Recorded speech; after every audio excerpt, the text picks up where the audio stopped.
Hey hi buddies, எல்லோரும் எப்படி இருக்கீங்க? நல்லா இருக்கீங்களா? Welcome to village vlog. இன்றைக்கி நம்மளோட சேனலில் என்ன வீடியோ பார்க்க போகிறோன்னா, எங்கள் வீட்டோட ஃப்ரிட்ஜை தான் பார்க்க போகிறோம். வாங்க எங்கள் வீட்டோட ஃப்ரிட்ஜ் டூர் இன்றைக்கி பார்க்கலாம்.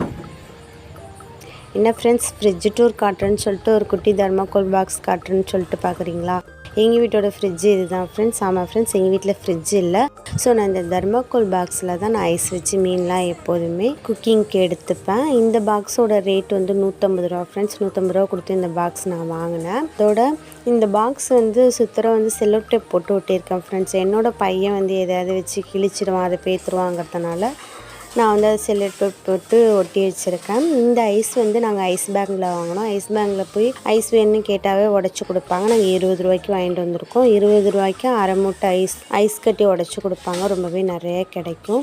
இந்த ஐஸ் போட்டு வச்சாவே எனக்கு 2 நாள் 3 நாள் வரைக்குமே ஐஸ் கரையாமல் அப்படியே இருக்கும். அதுக்கப்புறமும் கரைஞ்சிருச்சுன்னா 1 வீக் நெக்ஸ்ட்டு நான் போய் ஐஸ் வாங்கிட்டு வந்து வச்சு 1 வீக் தேவையான மீனை நான் வந்து இதிலேயே ஸ்டோர் பண்ணி வச்சுருவேன் ஃப்ரெண்ட்ஸ். ஸ்டோர் பண்ண ஃபிஷ்ஷை நான் பொறுமையாக எடுத்து குக் பண்ணிடுவேன்.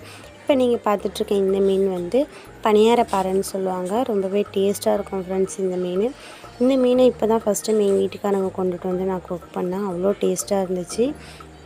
வறுக்கிறதுக்குமே ரொம்பவே நல்லா இருந்துச்சு இந்த மீன் கிடச்சுன்னா மறக்காமல் வாங்கி ட்ரை பண்ணி பாருங்கள். பாறை மீனாவே எல்லா மீனுமே ரொம்ப டேஸ்ட்டாக இருக்கும், வறுக்கிறதுக்கும் நல்லா இருக்கும். ஆனால் இந்த மீன் நான் இப்போ தான் ஃபஸ்ட் டைம் சாப்பிட்டேன். நல்லா டேஸ்ட்டாக இருந்துச்சு ஃப்ரெண்ட்ஸ். இந்த மீன் கிடச்சுன்னா மறக்காமல் ட்ரை பண்ணி பாருங்கள். இப்போ இந்த மீன் அடியில் வச்சு நான் ஐஸ் போட்டுறேன். ஏன்னா அவங்க நிறைய மீன் எதுவும் கொண்டுட்டு வரல இந்த தடவை. இந்த பனியார பாறை மட்டும்தான் கொண்டுட்டு வந்தாங்க.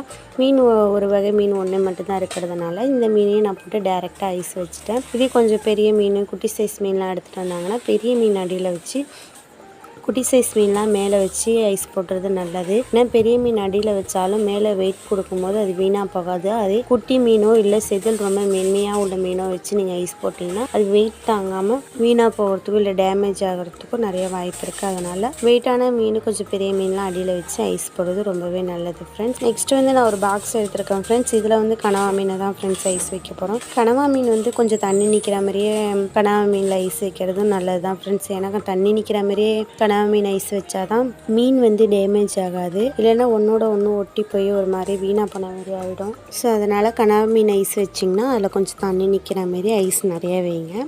இறாலுக்குமே அப்படி தான் ஃப்ரெண்ட்ஸ் ஐஸ் வைக்கணும். இப்போ வைக்கிற இந்த ஐஸ் வந்து ஒரு 2 days 1 daysலேயே வந்து உருகிடும் அந்த ஐஸு. அப்போ அந்த தண்ணி வந்து சில்னஸோடு அப்படியே அந்த பாக்ஸ்லேயே இருக்கும். ஸோ அந்த மீன் வந்து தண்ணியிலே இருக்கிறதுனால ஒன்றோட ஒன்று ஒட்டாது, நல்லாயிருக்கும். அதேமாரி இறாலுக்கும் நிறைய தண்ணி வச்சு தான் ஃப்ரெண்ட்ஸ் ஐஸ் வைக்கணும். இறாலில் வந்து தண்ணி நிற்கிற மாதிரி ஐஸ் வச்சா இறால் வீணாக போகாது. ஆனால் நண்டில் வந்து தண்ணி நிற்காம தான் ஃப்ரெண்ட்ஸ் ஐஸ் வைக்கணும். ஐஸ் மட்டும் வைக்கணும். அந்த ஐஸ் மெல்ட் ஆச்சுன்னா அது வெளியில் போகிற அளவுக்கு ஒரு ஓட்டையாக உள்ள மாதிரி உள்ள வலை பாத்திரத்துலையோ இல்லை அதுமாரி அடியில் ஓட்டப்பட்ட பாக்ஸ்லேயோ தான் நீங்கள் வந்து நண்டுக்கு வந்து ஐஸ் வைக்கணும். ஏன்னா தண்ணி தேங்கி நின்றுச்சுன்னா ஒரு மாதிரி நண்டு வீணாக போயிடும். ஸோ நண்டுக்கு வந்து தண்ணி நிற்கிற மாதிரி ஐஸ் வைக்கக்கூடாது. ஆனால் இறாலுக்கு வந்து தண்ணி நிற்கிற மாதிரி ஐஸ் வச்சோம்னா நல்லாயிருக்கும், இறாலு வீணாக போகாது. நீங்களே இதேமாரி ஐஸ் வைக்கணும்னா இந்த டிப்பை வந்து ஃபாலோ பண்ணிக்கோங்க. நண்டுக்கு வந்து தண்ணி நிற்கிற மாதிரி ஐஸ் வைக்கக்கூடாது. அடியில் வந்து எதுவும் ஹோல் இருக்கிற மாதிரி பாத்திரத்தில் தான் ஐஸ் வைக்கணும்.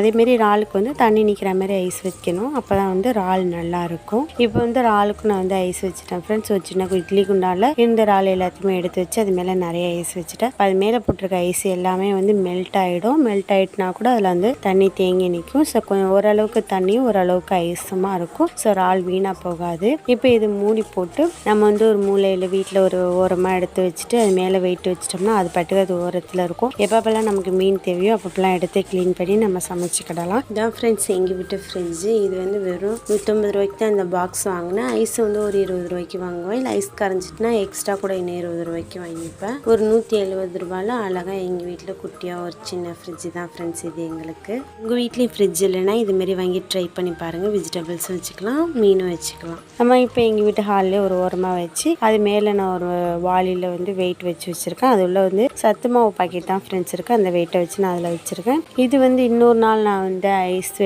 ஐஸ் வச்ச வீடியோ ஃப்ரெண்ட்ஸ். பாருங்கள் சாக்கில் எவ்வளோ ஐஸ் இருக்குன்னு. சம்டைம்ஸ் நான் வந்து மீனெல்லாம் வந்து க்ளீன் பண்ணியே வந்து ஐஸ் வச்சிருவேன் ஃப்ரெண்ட்ஸ். ஏன்னா குழந்தைய வச்சுட்டு எனக்கு நிறைய வீட்டில் வேலை இருக்கும், மீனையும் க்ளீன் பண்ண முடியாது. ஸோ எனக்கு அவன் தூங்குகிற டயத்தில் டைம் கிடைக்கிற நேரத்தில் நான் மீன் எடுத்து க்ளீன் பண்ணி நான் ஐஸ் வச்சிடுவேன். ஸோ அப்படி ஐஸ் வைக்கிறதுனால எனக்கு வேலை டைம் மிச்சமாகும், ஈஸியாகவே எடுத்து சமைக்கிறதுக்கும் எனக்கு உதவியாக இருக்கும். ஸோ அதனால் நான் வந்து முடிஞ்ச அளவுக்கு வந்து ஐஸை வந்து நான் க்ளீன் பண்ணி வச்சுடுவேன். இப்போ கனவா மீன் க்ளீன் பண்ணி வச்சுருக்கேன். அந்த காணங்கத்தை மீன், செங்காலை மீன், சங்கரா மீன்லாம் வந்து நான் வந்து க்ளீன் பண்ணி எடுத்து வச்சுக்கிட்டேன். அது தேவைப்படும் போது எடுத்து ஈஸியாக சமைச்சிக்கிடலாம். இப்போ இந்த இந்த இந்த மீன் ஐஸ் வைக்கும் போதும் நான் வந்து உங்களுக்கு ஏற்கனவே இன்னொரு வீடியோலேயும் நான் இதை சொல்லியிருக்கேன். கனமான மீனை தான் வந்து எடுத்து வைக்கணும். நிறையா கனமாக செதில் வந்து உரமாக உள்ள மொத்தமாக இருக்கிற மீன்லாம் வந்து அடியில் வச்சு வெயிட் போடணும். அதாவது அடியில் வச்சு ஐஸ் வைக்கணும். கொஞ்சம் பெரிய மீன், விலை மீன், கொஞ்சம் அதனோட செதில்லாம் பெருசாக இருக்க மீன், வெயிட்டாக இருக்கிற மீன்லாம் வந்து அடியில் வந்து ஐஸ் போடுங்க. கொஞ்சம் லேஸ் வெயிட்டாக இருக்கிறது, கொஞ்சம் செதில் மென்மையாக இருக்கிறதெல்லாம் மேலே வச்சு ஐஸ் போடுங்க. அப்போ மீன் டேமேஜ் ஆகாது, வீணாக போகாது.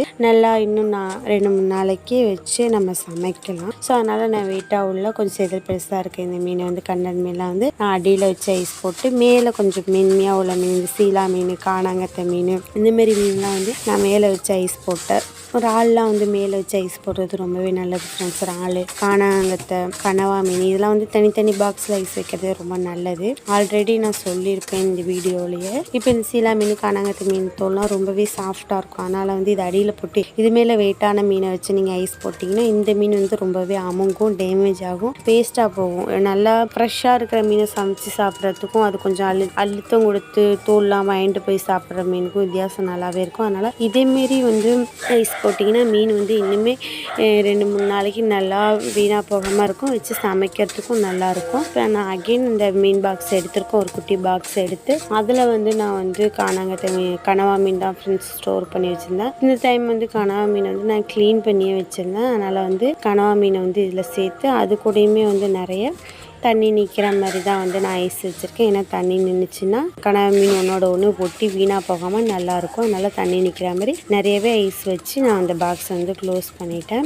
பெரும்பாலும் இப்படி தான் ஃப்ரெண்ட்ஸ் ஃபிஷர்மேன்ஸ்லாம் வந்து ஸ்ட்ரீட்லலாம் போய் நிறைய மீன்லாம் விற்பாங்க. அவங்களாம் வந்து சம்டைம்ஸ் மீன் விற்றுடுச்சுன்னா வந்து அவங்களுக்கு எந்த பிரச்சனையும் இருக்காது. மீன் விற்காமல் போயிடுச்சுன்னா நல்ல மீனாக இருந்தால் அது இதுமாதிரி தான் ஐஸ் வச்சு மறுநாள் கொண்டு போய் வியாபாரத்துக்கு விற்பாங்க. அப்படி இல்லைன்னா காலையில் மீன் மார்க்கெட்லேயே மீன் வாங்கி அவங்க எங்கெங்கே கொண்டு போய் விற்கணும், அது வரைக்கும் மீன் வீணாக போகாமல் இருக்கணுங்கிறதுக்காண்டி வாங்குகிற இடத்துல இது மீன் வாங்கி ஐஸ் வச்சுருவாங்க. அந்த வீடியோவும் ஒரு நாள் உங்களுக்கு வந்து நான் எடுத்து அப்லோட் பண்ணுறேன் ஃப்ரெண்ட்ஸ். இதேமாரி தான் நான் எப்போதுமே எங்கள் வீட்டில் வந்து எங்கள் வீட்டுக்காரங்க போட்டுக்கு போயிட்டு கொண்டு வர மீனை இதேமாரி இந்த தர்மாக்கோல் பாக்ஸில் ஐஸ் வச்சு நான் ஸ்டோர் பண்ணி வச்சு 1 வீக் நான் இந்த மீன் எடுத்து சமைச்சிப்பேன். இதான் ஃப்ரெண்ட்ஸ் எங்கள் வீட்டோட ஃப்ரிட்ஜ் டூர் உங்களுக்கு பிடிச்சிருந்துச்சுன்னா மறக்காமல் லைக் பண்ணுங்கள், கமெண்ட் பண்ணுங்கள், ஷேர் பண்ணுங்கள், சப்ஸ்கிரைப் பண்ணுங்கள் ஃப்ரெண்ட்ஸ். தொடர்ந்து உங்களோட ஆதரவை என்னோட சேனலுக்கு கொடுங்க. இதே போல் ஃப்ரிட்ஜில் அதை நீங்களும் வாங்கி ட்ரை பண்ணி பார்த்துட்டு கமெண்ட் பண்ணுங்கள் ஃப்ரெண்ட்ஸ். இப்போ தான் புதுசாக என்னோடய சேனலை நீங்கள் பார்க்குறீங்கன்னா மறக்காம ஒரு சப்ஸ்கிரைப் பண்ணிவிட்டு போயிடுங்க ஃப்ரெண்ட்ஸ். தொடர்ந்து உங்களோட ஆதரவை என்னோட சேனலுக்கு கொடுங்க. Thank you so much.